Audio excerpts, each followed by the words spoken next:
Prepare to be upgraded because today on the Who Workshop, we're looking at the first of 5 exclusive Doctor Who action figure releases from character for 2026, the Cybermen from Dark Water.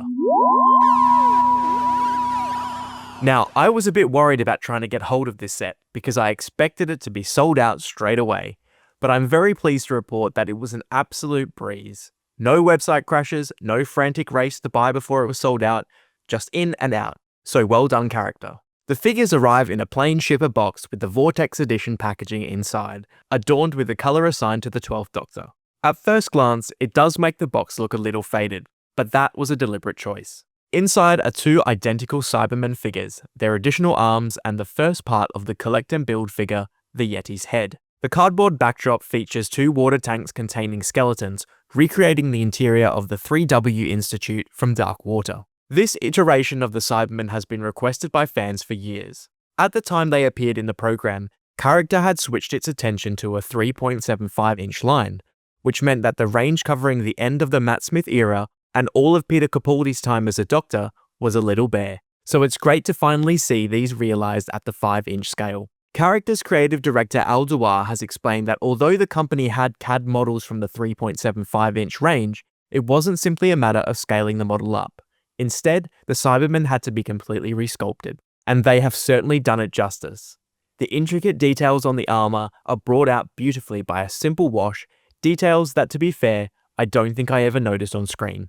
I'll admit, this isn't my personal favourite Cybermen design, but there are so many things here that I never really appreciated before. From the piping on the legs, harking back to the designs of the 1960s, to the ports on the hands and the bolts on the chest plate, there's a surprising amount of detail packed into this design. The Cybermen are also really well articulated. The head can move from left to right, although it can't complete a full 360-degree rotation. The shoulders are ball jointed, but the armour limits how far they can move upwards. The elbows are also ball jointed, and it is from here that the arms can be swapped out for the gun variants, which are included for both figures. The legs can't quite spread as far as you might like, again because of the armour, but there is articulation in the knees and feet, which really helps when it comes to posing them. The chest plate effectively acts as the waist joint and can rotate a full 360 degrees. Although the design first appeared in 2013's Nightmare in Silver, this set is based on the Cybermen's appearance in 2014's Dark Water.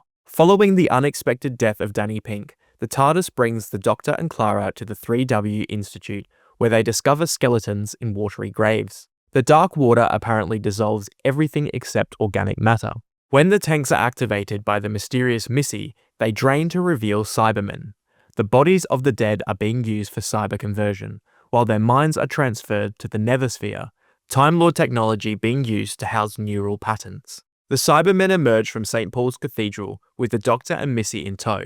It is then revealed that Missy is in fact the Master herself. Unit arrives on scene, but not before the Cybermen launch themselves into the sky. One detonates above London, seeding the clouds with cyber pollen, and Missy threatens to detonate more Cybermen over major population centres across the UK and beyond. It begins to rain, but only over graveyards.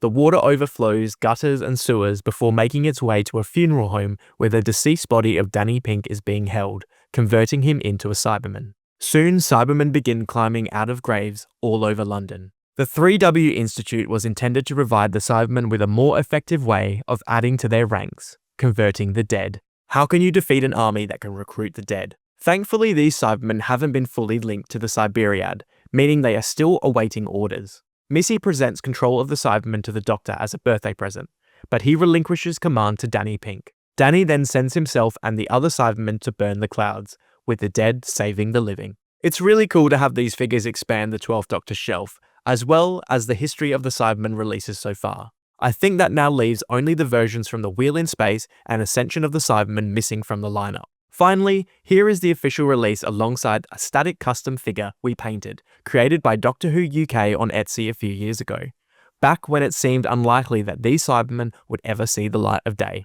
He's a little skinnier than his character counterpart, but the scale and the detail are absolutely there. Of course, we can't forget the bonus feature for this year's set of online exclusives, the first of 5 pieces to build a 6th figure, the Yeti from the 1967 story, The Abominable Snowmen. And despite his fangs, he looks distinctively cuddly. Once you buy this first set, you're guaranteed a spot to purchase the remaining sets ahead of their general sale.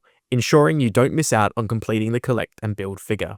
The second set's release date has just been announced as the 3rd of August and features the 15th Doctor from the episode Joy to the World, as well as Mr. Ring-a-Ding and Dug-a-Doo from Season 2. Set 3, arriving in September, sees the debut of classic companion Liz Shaw accompanying a primordial Professor Stallman from the story Inferno. The 4th Doctor gets his Vortex Edition treatment in Set 4, based on his appearance in Sharda, and packed with accessories including, for the first time ever, a cloth scarf. The collect and build line is rounded off with Set 5 featuring the Wirren from the Ark in Space. I must say, the lineup of the 2026 figures has got me excited. It's an excellent mix of characters, most of which are brand new to the range, and I really hope that this year's approach is successful and continues to provide us with brand new characters for the Doctor Who figure range. If you've enjoyed watching this video, let us know which set this year you are most looking forward to.